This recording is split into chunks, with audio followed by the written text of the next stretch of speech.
Welcome into the sanctuary, everyone. Very excited to be solo live today. I am Tyler, aka EmoCowboy. Lots of news, notes, and rumors coming out from the NFL Combine. All the GMs and head coaches are talking, agents are texting Rappaport and Schefter.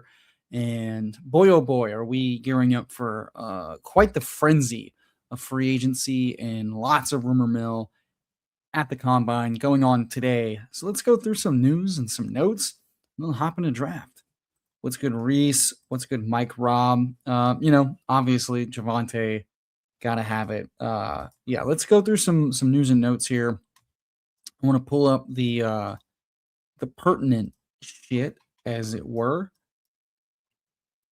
Big stuff coming out. Some of it kind of expected. Brees likely to stay in town with the Jets. The GM coming out and saying, whether it's an extension or whether it's, a tag, we're going to keep him. I was pretty surprised by that, but when you look at it, they have a lot of money to spend, and they also have very little talent to retain. And at that point, you're better off just keeping your guys and figuring it out, right? So it's kind of the situation they find themselves in, and pretty unfortunate for Brees testing, the Kansas City Chiefs, Houston Texans type of market.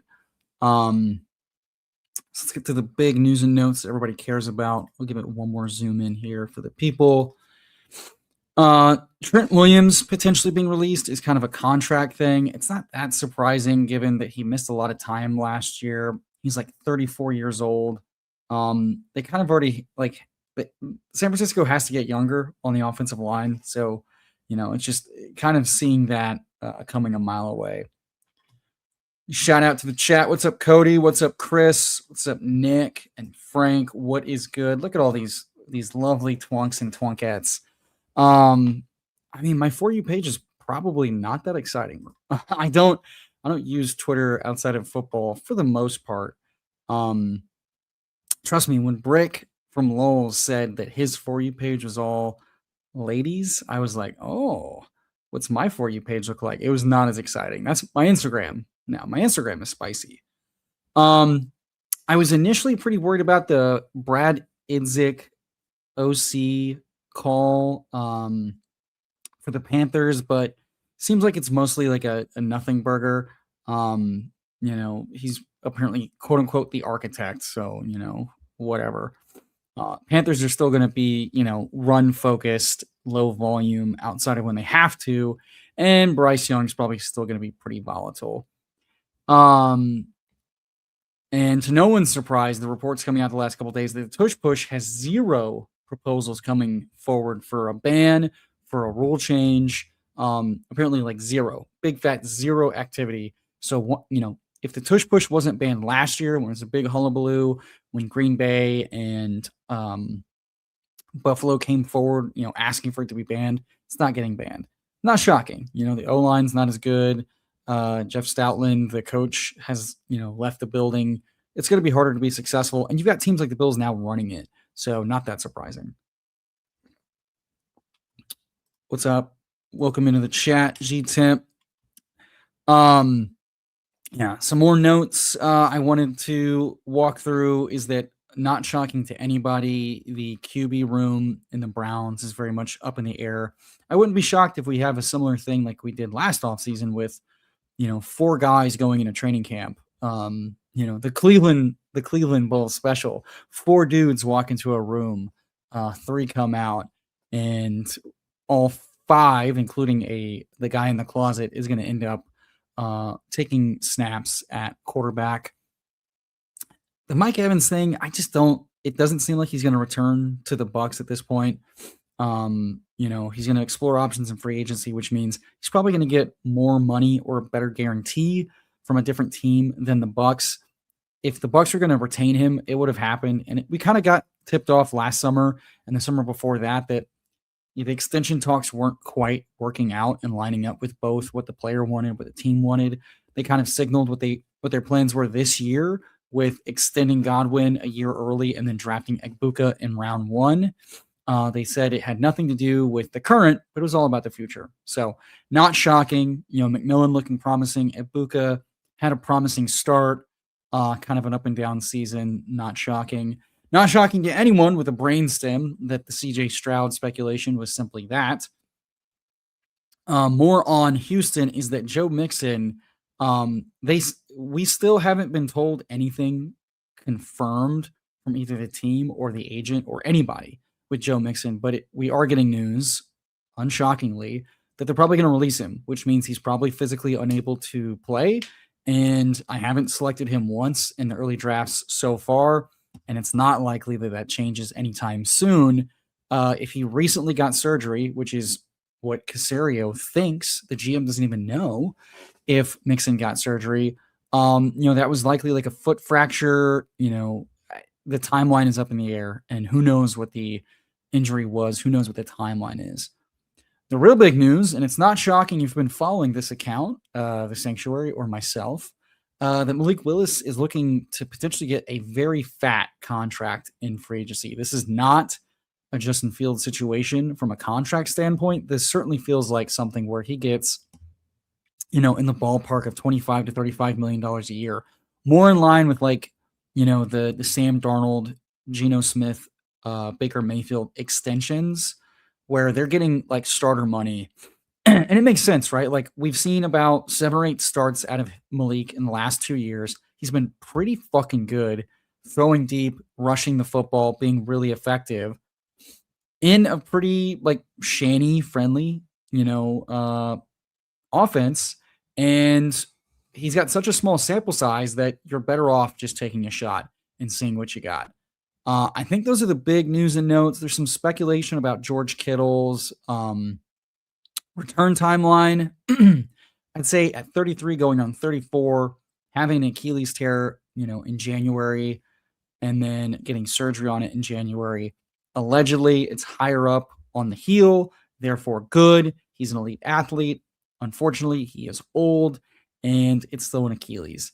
9 months out is typically the minimum. We've seen guys like Gronk return at like 8 months. So I'd say 15 to 25% chance, maybe 30% chance of starting week 1. Probably median expectation is start out on PUP and start week 5. So something to be aware of. And I don't love the odds of an older guy coming back. We kind of saw how just an ACL sapped Taysom Hill, at 33, 34 coming back on schedule, but had like no juice. So, I'm still skeptical about what Kittle can do outside of name value. But certainly if you're taking him, I'd take him in no less than 3 or 4 tight end builds early on to try to capture the touchdown upside that you're looking for in those stacks. Zach Ertz coming back from injury, could he be a Darren Waller type? Sure, maybe. I don't know. He's even older than Kittle, I'm pretty sure. We'll see. The big news from the rookie standpoint is that Jordan Tyson, who is often injured and still nursing his hamstring injury, is not practicing and will not run any neutrals at the combine. So I expect him to kind of fall down mock drafts, fall down some of the consensus ranks, probably spook a few teams. He's still someone that a team is likely to take in the first round just based on, position scarcity and his talent upside. But he is a guy that, is only going to be practicing in the pro day. And so a lot of risk in CLV and also draft capital because now he has to have a really good pro day and he has to show out. And if he has another injury or misses, there are even more question marks. So a little bit sketchy there from just news and notes. I think that is about all the big nuggets. Rappaport shared, kind of like the Malik Willis type of information there from, expectation. Seems like the Seattle Seahawks are going to let Walker kind of see what his worth is. I expect a lot of backroom deals to go down this week and for us to kind of start getting sneak peeks of that once we hear what the reported amounts are. But at 5:10, I'm just going to go ahead and jump in a big board. It is 5:10. Let's draft, waiting for 6. Big board on Underdog, chasing 200,000 up top. You know what? And Matt Flynn had a couple of fun fantasy outings. We've seen guys like Terrell Pryor, who were pretty. Tim Tebow, perfect example. Really poor passers who were elite runners be more than serviceable, if not elite fantasy assets.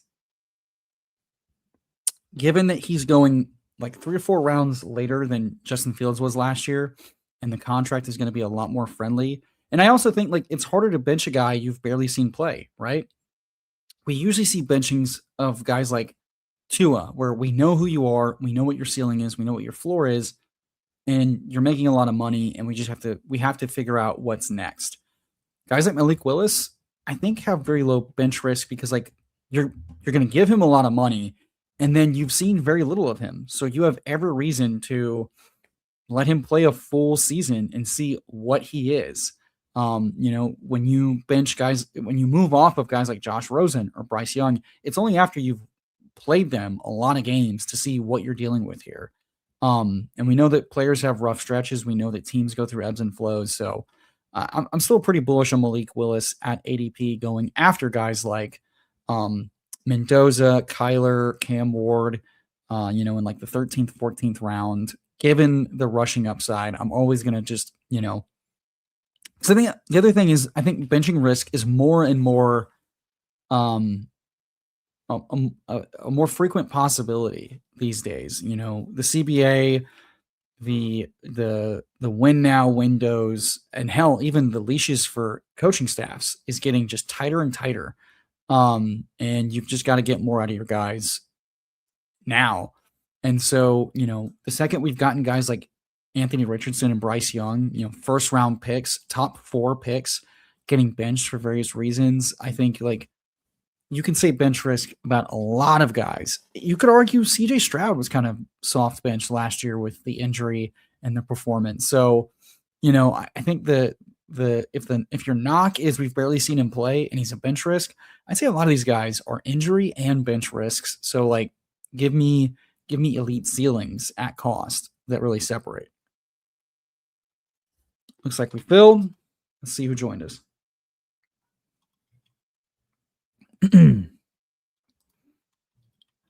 We have the 4 spot here in the big board, $200,000 for first. Wendy's nuts, and multiple scoregasms. Got a great room. I recognize NJR boss. Reese in it too. Yep. I recognize your name every time. Where do you think Willis's best landing spot is? So the other news and notes we got yesterday from the insiders and the agents are that Malik Willis is, wanted in Miami, but obviously their cap situation's pretty tough with the Tua contract, the Tyreek Hill contract, and a team in flux. So it sounds like, per Rappaport and Schefter, Miami's probably not going to be able to afford Malik Willis unless he decides to come to the new Green Bay and give him a discount, which he has no reason to do, by the way. He was projected going round 1. He goes in round 3, right? 3 or 5. He just tumbles down boards. He's made very little money. He has every reason to make this contract the contract that matters. So from that standpoint, the other landing spot that I pitched a couple weeks ago that they confirmed was Arizona. So we're going to go one of Puka or Chase here. We will gladly go Chase at 4. So Arizona feels like a really good landing spot because they can get out of the Kyler contract. They have room to negotiate. A 2-year window to see, is Willis going to work? They have some Green Bay coaches in town that could run a very similar system. The modern NFL is kind of built on mobile quarterbacks that can also attack deep and keep all of the offense and all of the field open for running and quick passing, play action, but then also just explosive plays, right? We've seen what game-breaking stuff Lamar, Allen, Mahomes, Dart, Jaden Daniels, etc., guys that can move can really affect the game. Hell, Caleb Williams buying time. If you're not a really, really bad passer, and that's the thing, Malik Willis isn't Justin Fields, and that so far what we've seen is that Fields takes more sacks at the NFL level. Willis has been avoiding sacks and also has had really elite completion percentage. Now, again, small sample, but like at no point in Fields' career ever have we seen a stretch where he's had a really high passer rating, really high EPA, really high completion percentage over expected, completing passes at every level of the field while also being an explosive runner. So I say all that to say Arizona feels like a great spot. They have coaching. They have a coaching staff that acknowledges his skill set. Some Green Bay acolytes that are familiar with it, familiar with the system itself. Marv, Wilson, and McBride are an awesome 3 players to have, especially that fit him well. Marv with the horizontal stuff, Malik Willis with the deep stuff, Trey McBride with the seam and middle of the field stuff. We've seen what a quarterback without height issues and restrictions can bring to those guys. They have a lot of money and they have some good draft picks up high to restock the offensive line. There's plenty of running backs to come in and replace probable cut candidate James Conner. And then also a dome. Arizona you get all those dome games, and then you've got shootout potentials with Seattle, with the Rams, with the Niners. I think Arizona, it would be a really good match between his skills, the money they can pay him, and then they'd have every reason to keep him, start every game and see what he can do this season. We're on the clock. I've had very little Saquon Barkley, so I'll take a 4-pick dip and get Chase Saquon, a start that was impossible last year and a start that won you money, so much money. Well, theoretical money because he kind of crapped out in the playoffs 2 years ago. Copy paste. I see your question. I'll get to that next since I gave a fucking soliloquy on Malik Willis landing spot. But I really do think Arizona is probably like head and shoulders the most realistically good landing spot where it's got good weapons, a supportive scheme, a supportive staff, and plenty of leash with like also no environmental problems. And he was already good in one of the worst environments to pass in. That's the other thing. He's completing these awesome deep passes and velocity middle of the field throws in Lambeau in December and January. That's pretty fucking good. All right, we're coming up on the clock. The 3rd round, start Jamar Chase, Saquon Barkley. ADP has Olave, Jacobs, Bucky, Brees. You know what? Let's do a little old school. 1 anchor running back in the second, 2 receivers through 3. I don't mind Bucky. I don't mind Jacobs. I don't love Brees Hall on the Jets. So why not just take the really elite peripheral Olave in an offense I like that's fantasy friendly from a pass volume perspective, who finally started hitting deep passing touchdowns and exploded. I think if Arizona's not where Malik Willis ends up, I think, again, realistic landing spots. We know that Vegas is going to take Mendoza, but Malik Willis with Clint Kubiak would be very fun in theory. Who are the players you like? Are there any players you like but are underweight because it's never the right time to take them because of draft variance? That's a good question, and I do have those players. I would say McBride, I like a lot. I understand the regression. I understand, but it's kind of tough to take him over some of these receivers and running backs in round 2. It just is. Same thing with Brock Bowers. I would happily take Bowers at kind of like the 2-3 turn after Chase Brown goes, but having to take him over these like Olave and Nico, it doesn't feel good. I would take him over Nico and Olave sometimes, but the fact that I have to take him over them every single time to get any sucks.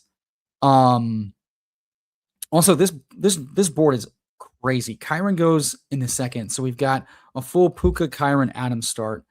The Super Bowl is done, so either this drafter still thinks the Super Bowl hasn't been played, or he's getting his guys and building out the Ram stack and then power to you. That's interesting. And Ladd McConkey going before Josh Allen could not be me at all. Other players, I would say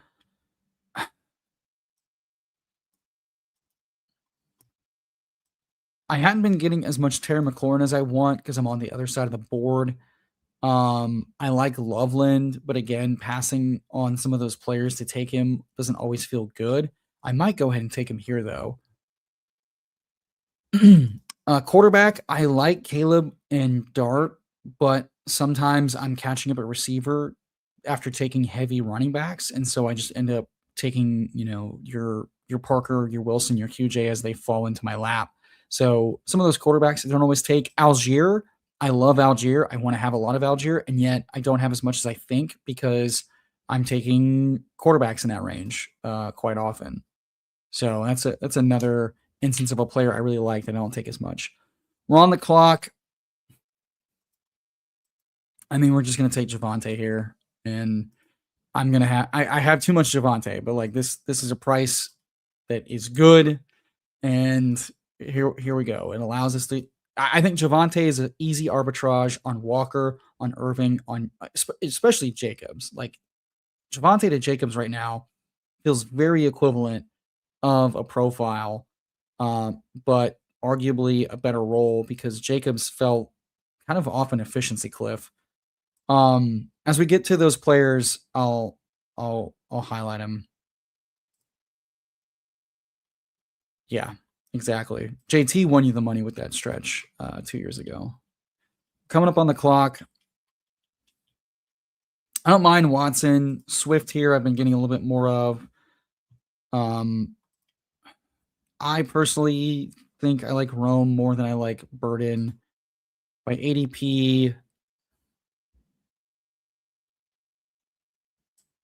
I'm going to take Rome and see if I can't get Caleb to fall and then get a little Caleb to Rome stack. Rome was looking pretty fucking strong before he kind of went cold with some matchup stuff and then fractured his foot and tried to play through it. I don't have as much Rome, so I'm happy to take the guy that actually ran all the routes back-to-back years. We talk about year 3 breakouts. I think year 3 breakout for Rome would be just fine. There's no way in hell I'm taking Judkins off a fractured ankle and fibula. Yes, he's out of the boot. That is the note from today. But guess what? Year 1, those guys tend to start kind of slow. Offensive line is in trouble. They're replacing several starters coming into this offseason. They have no quarterback plans. I'll take good players on good teams. I don't have as much Caleb because I have Hurts, and Daniel's ranked above. So another instance where I'm trying to force myself to take more Caleb stacks as I want to catch up. Which team am I? I am team 4 here, Eric. So we started with Jamar Chase. Saquon Barkley fell about 4 picks. Olave fell a pick or 2. We pull up Javonte by a couple picks, but this is kind of where he's going now. And then Roman Denze. I mean, yeah, we'll see. I'm super scared. Shut up. I'll stop taking Javonte when y'all stop letting him be there. I keep waiting for the market to adjust, and they just don't seem to care. So be it. I think this is if I had self-control, if I had and also if I wasn't drafting with co-hosts constantly and guests that affect my my exposures, I think pretty much under 20% on everyone is smart. There's the occasional I think if you have like a truly mispriced, really upside target in the like ADP or round 13 through 18 range, I think it's worth having. But we've talked about in the Discords. Become a member today, by the way. Get access to the Discord. Get access to the Draft Survival Kit for Dynasty, all of Rich's Dynasty ranks, Tom's Best Ball and Redraft ranks, all of the matchups, all of the betting props, and all of the members-only exclusives we give. Best bang for your buck. But then you have opportunity cost. Anybody you're taking a big stand on, you're not getting other players, and that's tough. Chase Brown, I'm high on Chase Brown. I've been taking him over Derrick Henry. I agree it's an arbitrage on Chase Brown. I think the Chase Brown profile, he's done more with less is just the thing, right? All right, we said we take Rome to take Caleb. We get sniped on Caleb. We took Loveland. That's tough. So we will just take Burrow. That's okay. 1, 2, 3, 0 start. Joe Burrow at pick 69. Nice. Stack with Jamar Chase, Saquon Barkley, Javonte Williams, Chris Olave, Rome Odunze at wide receiver. I am kind of interested in the 2.2 yards per route run Parker Washington, who had like 1,000 air yards. He goes. Fannin is a player I like that I just haven't clicked as much. It feels bad to take a tight end at this range that's not Tucker, even if he earned 100 targets, because like ultimately the offense still sucks. So I might force myself to take him. I'm kind of interested in Wilson, even if it was a lot of garbage time. Rizzy P feels fun.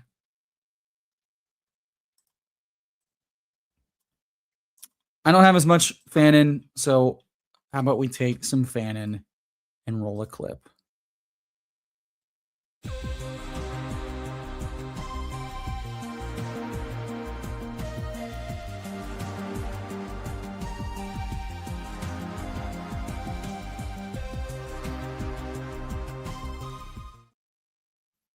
Nice. I didn't use those clips enough last year, so I still like Kraft above Fannin, but you know, ADPs are what ADPs are. I was also tempted to go a second quarterback. The Dart Herbert, mobility feels very strong. I'm tempted.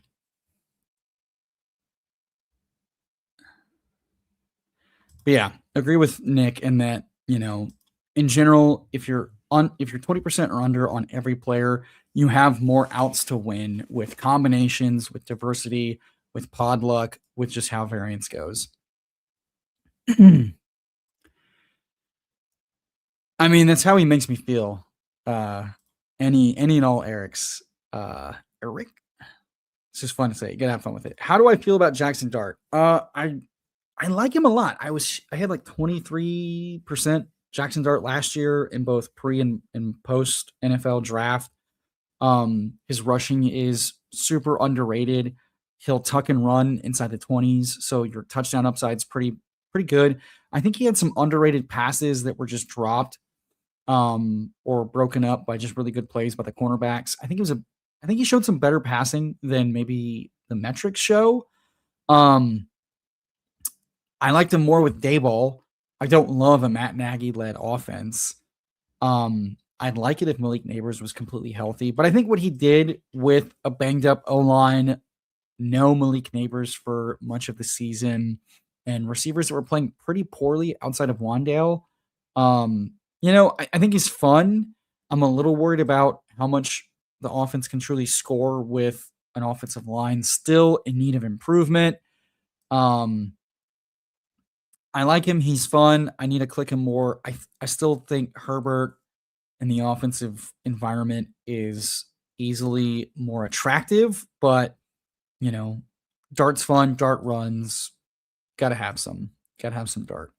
I will easily take QJ. If he falls to me, he goes immediately. I have Pittman ranked here pretty aggressively. I might just pull up Algier so I definitely get him because he'll probably go at the turn. He needs a running back.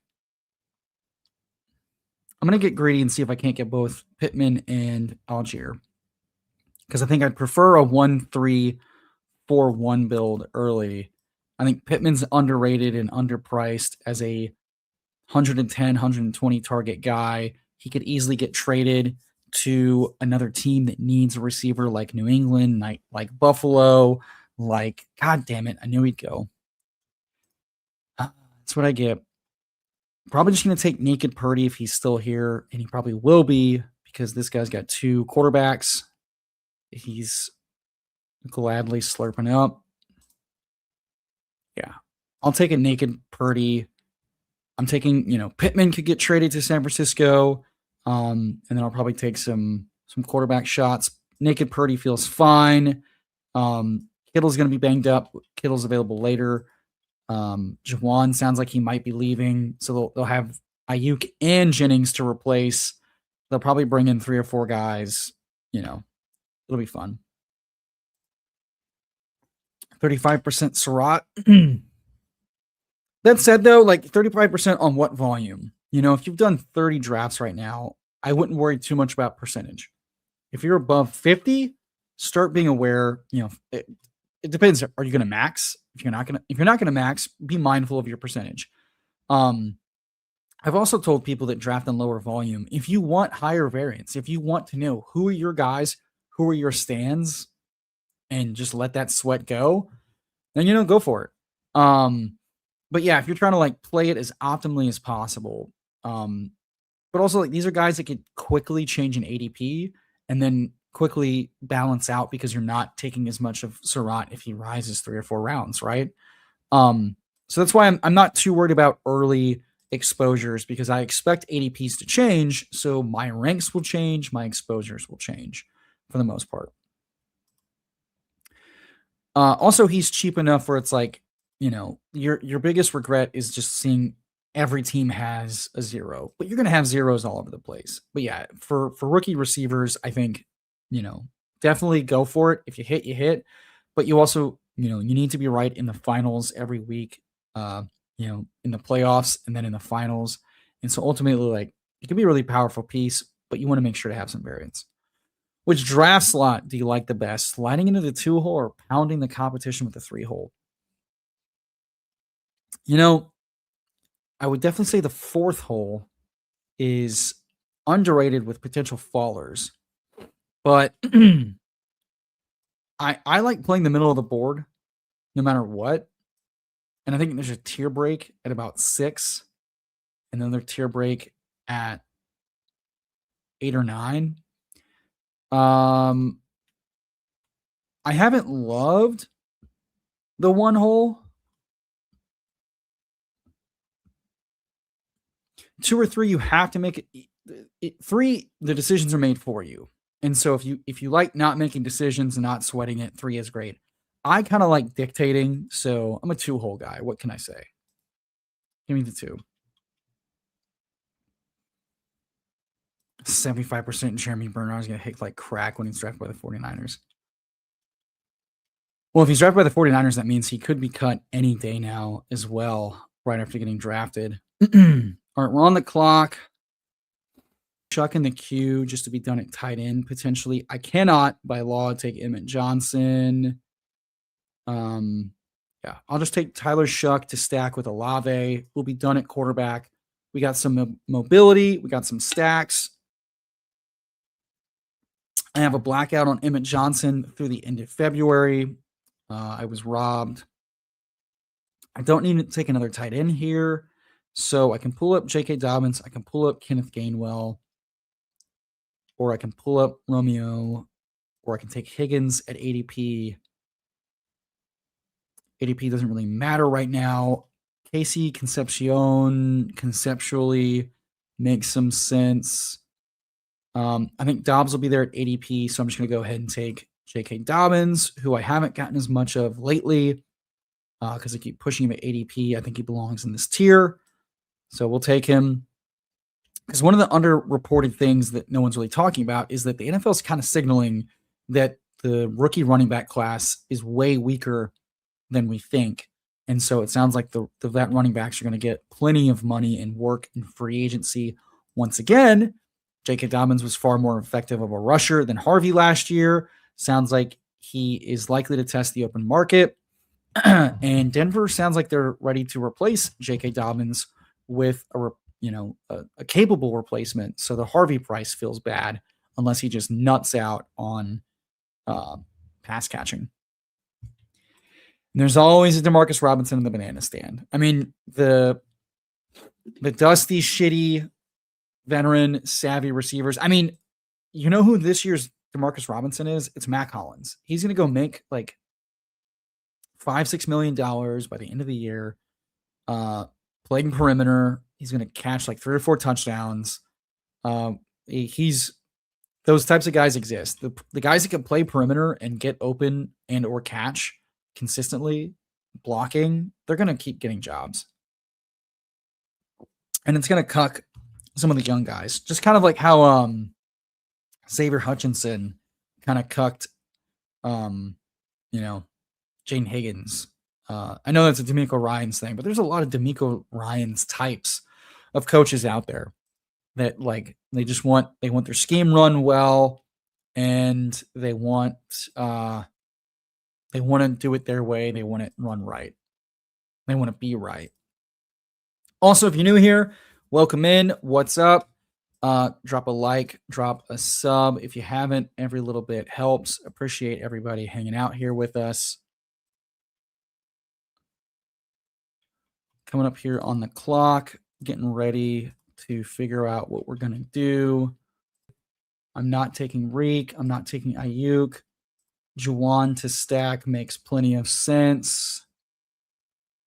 So we'll let Juwan click down as I think about what else I want to do here at the turn. It's probably running back. And it's probably... I've been taking mostly Spears, but I think Aaron Jones is worth mixing in. I don't mind McMillan. I might have to pull up Omar Cooper. He's been going in the 150s to 130s, but also he's going higher and higher now that he's cracked the top 10 in Daniel Jeremiah and Brugler's like top 10 prospects. And there it goes, right in front of me. Fuck you, Reese. God damn it.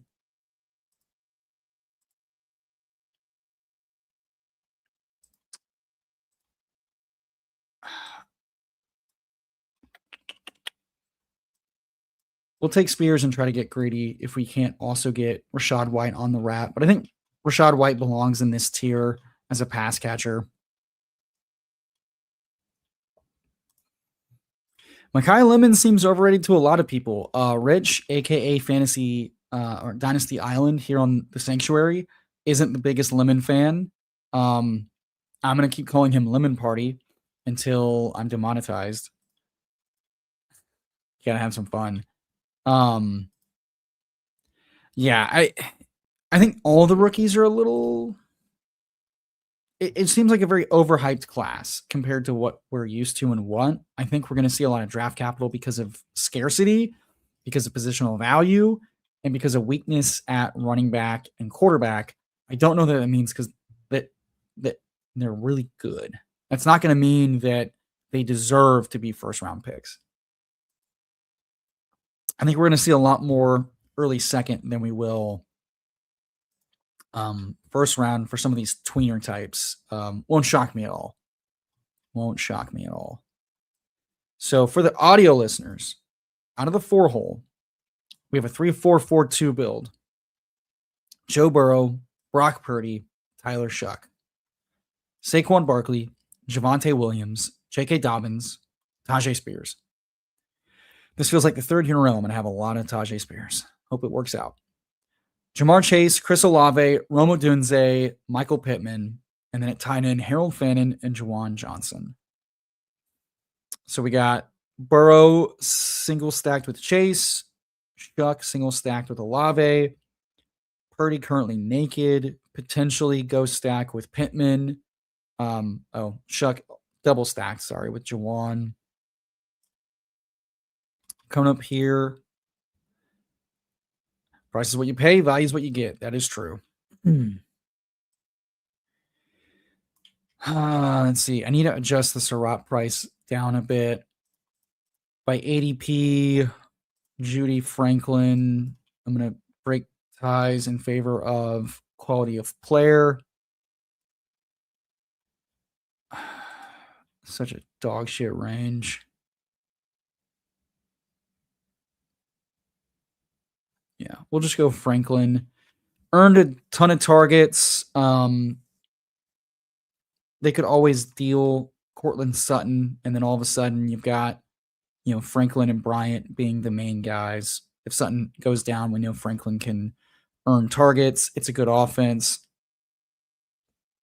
He was fairly efficient last year, and also the Peyton offense just tends to kind of like ebb and flow. So, fuck it. Running back seems prudent here from a positional point of view, I don't love chasing targets with a guy like Judy on a bad team just because I don't love any of these other players necessarily. So we'll just take Dylan Sampson. Wasn't anything like particularly impressive, but did have pretty good speed, shockingly good target earner. How much of that was Joe Flacco? How much of that was the offense? But if they bring in a pocket passer, they're bad a lot. I'm kind of fading Judkins at cost. Sampson is the RB2 right now. It's a new staff. Maybe they like Sampson more. Maybe they don't. Over the course of the season, though, Sampson has given us a meaningful spike. He can break long plays. There are worse clicks. It is what it is. It's not anything like world shattering, but he's got good speed and he catches passes. Those guys randomly spike. Amir Abdullah, theoretic, if you will. And on a bad team, a lot of passing to catch up, And, it's a little Cleveland stack with Fannin. I don't love stacking bad teams, but again, in the right game environment, you never know. A lot of rebuilding the Browns are going through. People still clicking Charbonnet despite him getting surgery like 4 days ago, and the minimum return to play is like 9 months. Pretty tough. Charbonnet is not young. Charbonnet is not an elite athlete.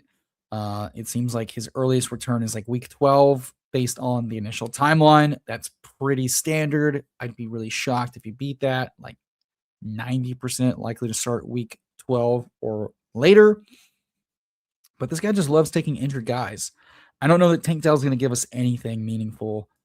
Year one off of a 18-month, pretty brutal, I think 3 knee ligament injury. I think like the knee got dislocated, the ACL and the LCL got ripped apart, and it took like 2 or 3 surgeries to fix. It was pretty bad. And he's not an elite athlete, and he's not young. I think he turns 27 this year.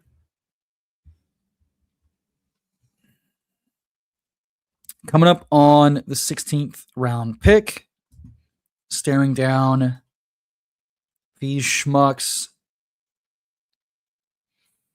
Trey Tucker with Clint Kubiak seems fun, so I'll take him as my 6th receiver. A little bit of Denver correlation in division. It doesn't mean anything. Tempted to pull up Fields, tempted to pull up Bernard. Fields more so than Bernard. I think Fields cracked Jeremiah's top 50 prospects. Elick, my balls, is here at the top. Ferguson is an upside shot at tight end if I want to finish it up there. Malachi Fields is sniped brutally away from me. I knew that. I knew it was coming, Reese. Ray Davis is the most uninspiring RB2 on a team of all time.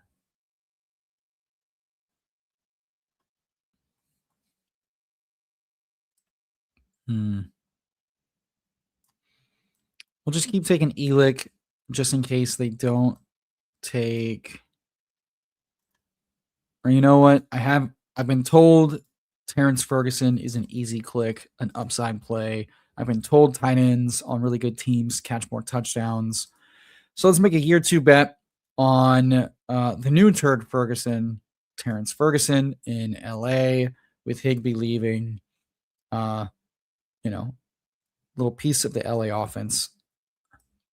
We'll do a little check-in on our 3-hole guy that went Puka, Kyron, Adams, Jackson, Watson, Metcalf, Myers, Stafford, Gadsden, Kittle, Higgins, Stroud. He's stacking well. He's going after name value whenever he can. And he built the Elite 3. I'm not doing this, by the way. Newsflash. Chase Brown, T. Higgins, and Jamar Chase in the top 3 rounds last year were not good for advance rates. Were not good for uh, the finals from a what you paid to get them. And if one of them didn't absolutely nuke, or if two didn't absolutely nuke together, you probably weren't getting buy in your pod. So it's kind of tough to give 3 top round picks all in the same offense. They have to score 6 touchdowns for you not to be kind of fucked. It's all good. I just knew it was, we all like the same guys. Jonathan Brooks at his ADP, which is roughly what? 159, 160 something, is the best pick in drafts, in your opinion. You don't really want anyone else in that range, anyone on your team. So here's, oh, by the way, if you're still taking Joe Mixon, why? Texans are cutting him. The Texans traded for him and extended him and are cutting him because he cannot play. Ask yourself why you draft Joe Mixon. I ask you, what is wrong with you? The downsides with Brooks. He had less good draft capital than we thought. He did not go in round 1. He did not go in round 1 to the team doctor that performed the surgery, Dallas. He did not play much his first year off of ACL. He did not play much in year 2 off of the other ACL. He's not played very much in 3 years. That's not good. He's not played very much of any meaningful, and we have no idea what kind of athlete or pro football player he is. We've seen he can earn some targets. That's good. He's part of a team that kind of sucks. That's bad. That team is probably going to bring in another guy to replace Rico. Jonathan Brooks is fine. He's the most black box player there is. History says 8 times out of 10, he's nothing. It is running back, so like shit happens. He just needs volume. But my God, man, I don't know what to do with him other than ask who's taking him and why. I hope you feel good. I'm going to reach for my guy Jordan James here to be done at running back. Just taking 6 with Barkley, Adams, Dobbins, Spears, Sampson, James. It's not going to be the strongest running back room in the world, but we also didn't have. We'll keep an open for 7th running back, but this is a team that maybe I should have done just 2 tight ends to catch up for an additional skill player. Now at this point, I'm tempted to take a dusty guy that earned 100 targets last year. I don't want to triple stack Shuck necessarily. Yeah, I'm just going to take Keenan Allen. Doesn't sound like he's going to retire from what I've not heard. And I think there's plenty of teams out there that will kick the tires on him come June, July, just like last year.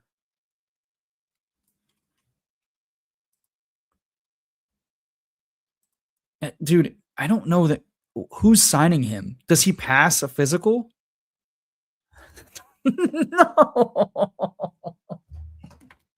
You did not just say that, dude. Oh my God. Holy shit.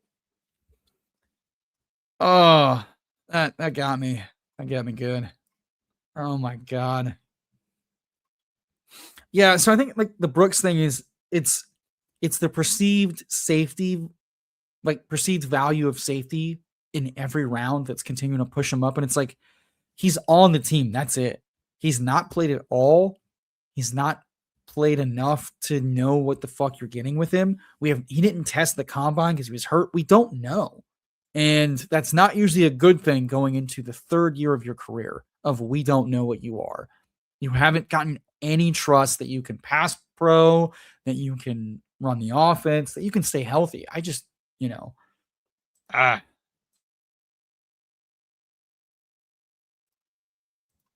mean, the most wild comment of the week for sure.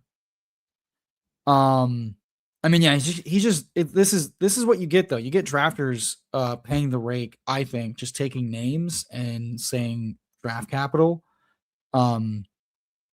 Not for me. Rodgers going after Sanders and Brissett is insane. Rodgers should be and will be going right around Penix or Ward whenever he signs with a decent team. He's going to start the whole year. He's not getting benched. It's just not happening.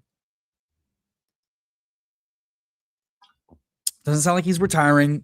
Doesn't sound like he's going to be joining an Arthur Smith-led passing volume offense. Najee Harris. You know what? You just get every injured guy you can. Travis Hunter coming off injury, ACL surgery. Malik Willis, great click. Tucker Kraft coming off ACL. How many ACLs does this team have? -1. -1. -3. -3 ankles and a foot. Minus an Achilles. I mean, this is truly a Frankenstein team because it's barely got enough parts to work. I did 3 receivers. I'm tempted to go 8 here. But I could make the case for Hollywood and Mack feel easy clicks at running back. There's just no one I like here that's going to meaningfully change anything for me. I'm just going to go Hollywood.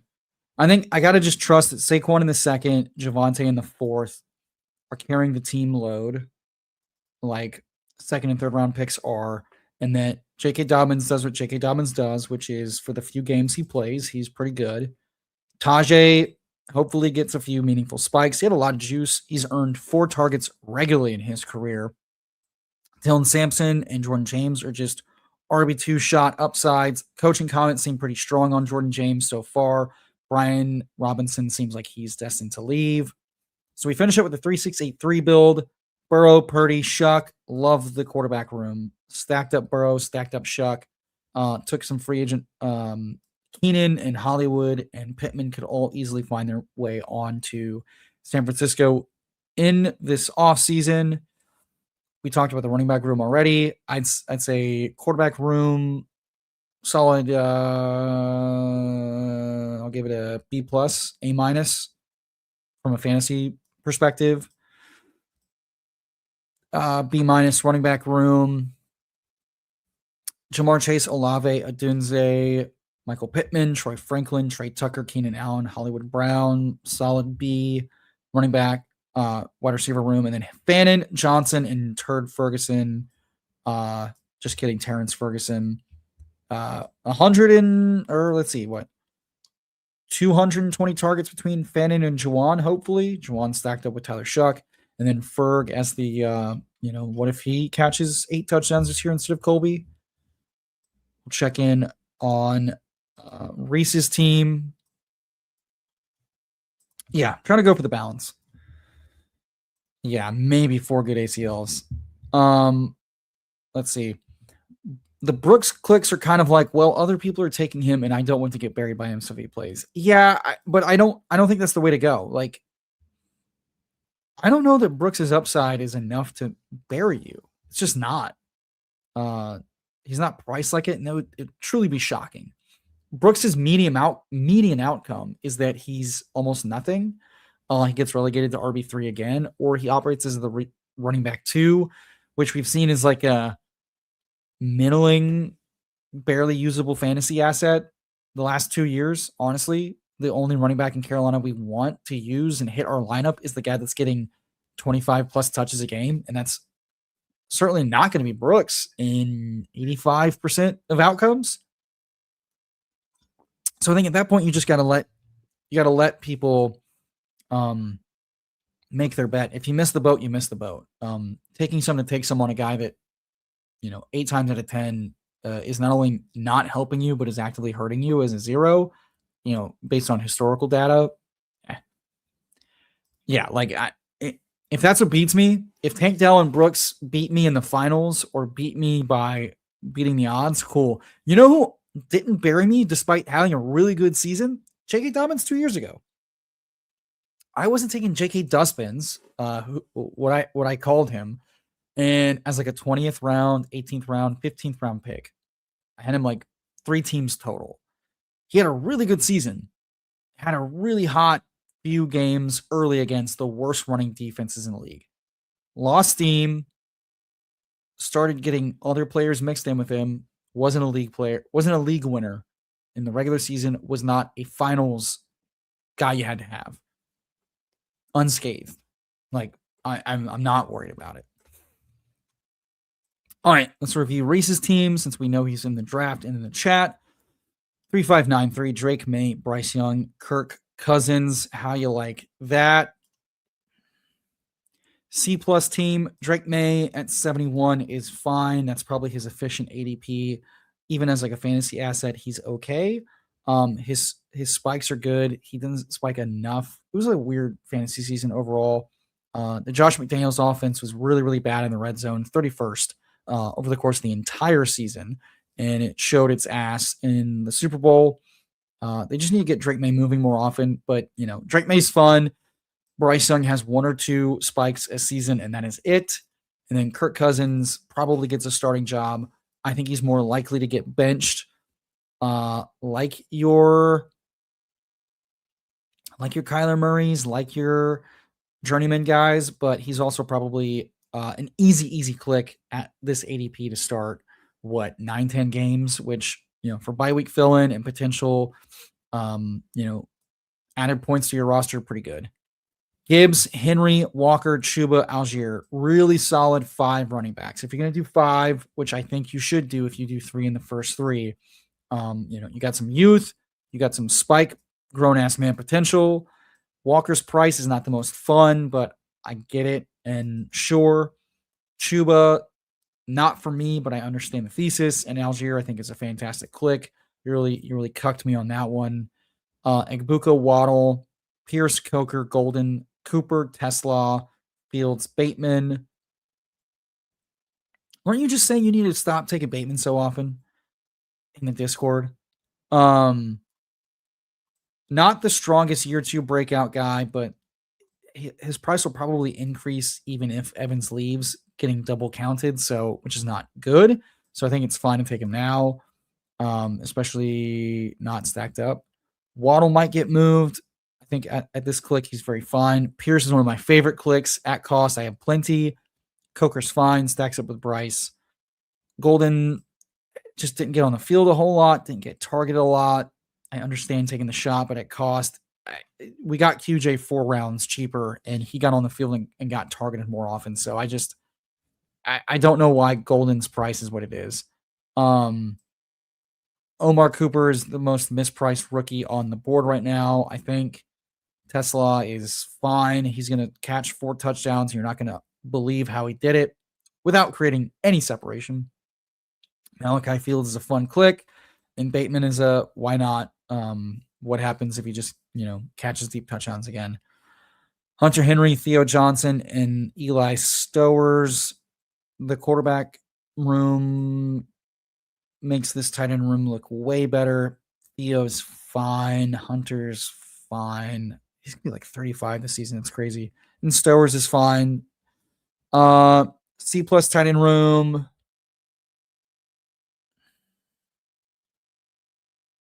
B minus receiver room. It's a fine team. You got some stacks. You got some. The texture is good. You've got vets. You've got young, big contract guys. You've got some year 2 guys. You got some guys that could get moved. Underpriced production.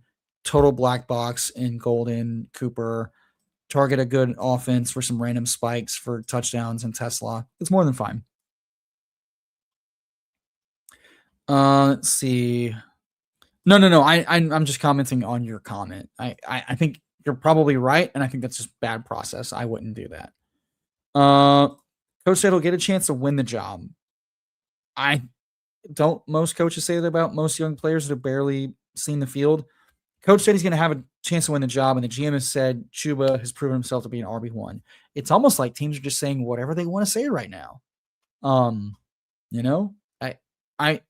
If that's why he's risen 4 rounds, I think it goes to show that ADP is fake and it's not the most efficient market right now, more than anything.